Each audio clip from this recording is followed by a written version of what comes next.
Kisah orang-orang su'ul khotimah. Kisah su'ul khotimah pertama.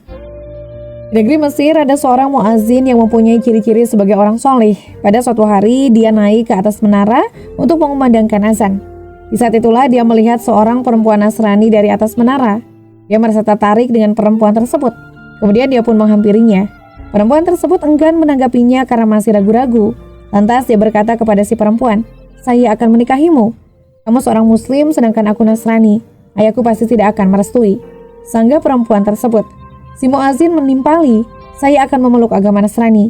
Perempuan tersebut menyahut, "Kalau begitu ayahku bisa menerimamu dan merestuimu." Akhirnya si muazin tersebut memeluk agama Nasrani. Hanya kepada Allah SWT kita memohon perlindungan. Orang-orang juga menjanjikan kepadanya untuk dapat memiliki perempuan tersebut. Pada hari itu pula, dia naik ke atas loteng karena suatu keperluan. Tiba-tiba kakinya tergelincir sehingga dia jatuh dan meninggal dunia. Dengan demikian, maka dia tidak memperoleh perempuan idamannya dan juga dia tidak mendapatkan agamanya. Oleh karena itu, marilah kita memohon perlindungan kepada Allah SWT dari su'ul khotimah. Kisah su'ul khotimah kedua. Dikisahkan ada dua orang bersaudara, salah satunya ahli ibadah dan yang satunya lagi seorang yang selalu berkubang dalam kemaksiatan. Suatu ketika, sang ahli ibadah terbujuk oleh nafsunya sendiri agar mempertuturkan syahwatnya. Dia pun mengiyakan bisikan nafsunya tersebut. Dia ingin mengistirahatkan diri karena dia telah bertahun-tahun menghabiskan waktunya untuk beribadah. Dia beranggapan bahwa setelah mempertuturkan nafsunya, dia dapat bertaubat karena dia tahu bahwa Allah Maha Pengampun lagi Maha Penyayang. Dia berkata pada dirinya sendiri, "Baiklah, saya akan turun sejenak untuk mengikuti saudaraku. Aku akan memuaskan hawa nafsuku dan menikmati kesenangan-kesenangan lain untuk sementara waktu. Kemudian aku akan bertaubat dan beribadah kepada Allah SWT dalam sisa umurku." Kemudian dia pun turun dari tempat ibadahnya dengan niatan tersebut. Di lain pihak, saudaranya yang ahli maksiat berkata pada dirinya sendiri, "Aku telah merusak umurku dengan melakukan kemaksiatan. Saudaraku yang ahli ibadah akan masuk surga, sedangkan aku akan masuk neraka. Demi Allah, saya akan bertaubat. Saya akan naik ke rumah saudaraku. Saya akan mengikutinya demi melaksanakan ibadah di sisa umurku. Mudah-mudahan Allah SWT mengampuni dosa-dosaku." Jelaslah bahwa dia berniat untuk bertaubat, sedangkan saudaranya sang ahli ibadah justru berniat maksiat. Sang ahli maksiat pun ingin turun menemui saudaranya yang ahli maksiat. Namun, tiba-tiba dia terpeleset dan jatuh menimpa saudaranya yang ahli ibadah. Akhirnya keduanya pun meninggal dunia. Dengan demikian, si ahli ibadah dikumpulkan dalam keadaan berniat maksiat, sedangkan yang ahli maksiat dikumpulkan dalam keadaan berniat taubat. Kisah su'ul khotimah ketiga. Dikisahkan ada seorang lelaki muslim yang hafal Al-Quran sedang ditawan. Kemudian dia menjadi pelayan dari dua orang rahib. Ketika dia membacakan ayat-ayat Al-Quran, maka hati kedua rahib tersebut menjadi lunak sampai keduanya menangis. Kemudian keduanya masuk Islam. Tetapi lelaki muslim tersebut justru memeluk agama Nasrani. Padahal telah dikatakan kepadanya, "Kembalilah kepada agamamu yang pertama, karena itulah agama yang baik." Akan tetapi dia tidak mau kembali kepada agama Islam sehingga dia meninggal dunia dalam keadaan Nasrani. Kita memohon kepada Allah SWT agar dikaruniai husnul khotimah. Kisah su'ul khotimah keempat. Sufyan As-Tsauri mengisahkan, "Saya pernah melihat seorang laki-laki yang bergantung pada selimut Ka'bah sambil berkata, 'Ya Allah, selamatkanlah, selamatkanlah.'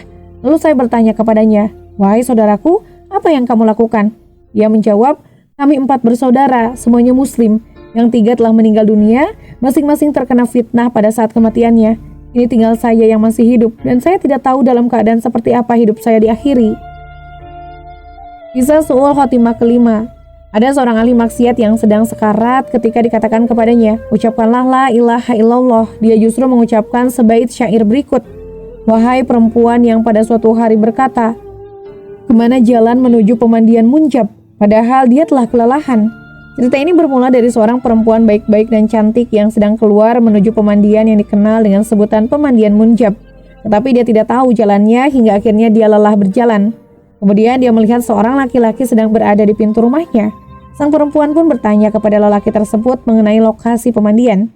Lelaki menjawab, "Disinilah pemandian tersebut," sambil menunjuk ke pintu rumahnya. Kebetulan pintu rumahnya mirip dengan pintu pemandian.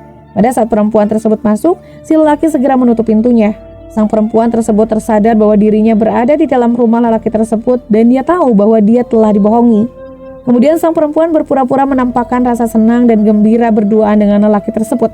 Sang perempuan pun membuat tipuan untuk mengelabui lelaki tersebut agar dia dapat selamat dari perangkapnya karena khawatir dia terjerumus dalam perbuatan keji.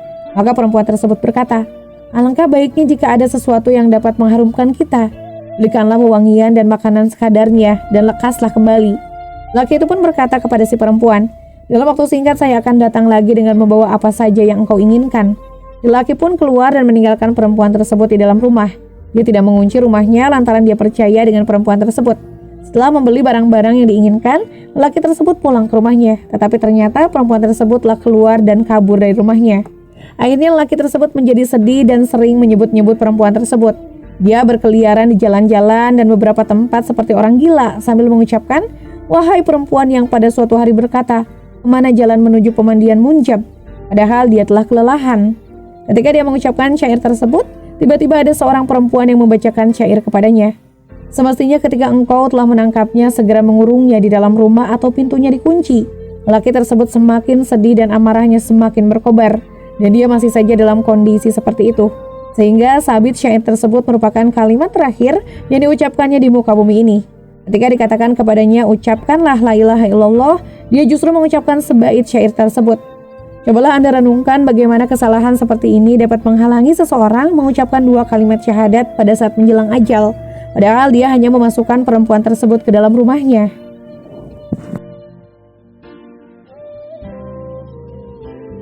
Nah, itulah akhir dari kisah ini. Terima kasih telah menyaksikan video ini di channel Hikmah Kehidupan. Jika kalian menemukan nilai dan inspirasi dalam konten kami, jangan ragu untuk subscribe, like, dan aktifkan notifikasi agar kalian tetap terhubung dengan kami. Bersama-sama mari kita terus mengeksplorasi keindahan kehidupan dan menginspirasi satu sama lain. Sampai jumpa di video berikutnya. Salam bijak dan penuh hikmah. Wassalamualaikum warahmatullahi wabarakatuh.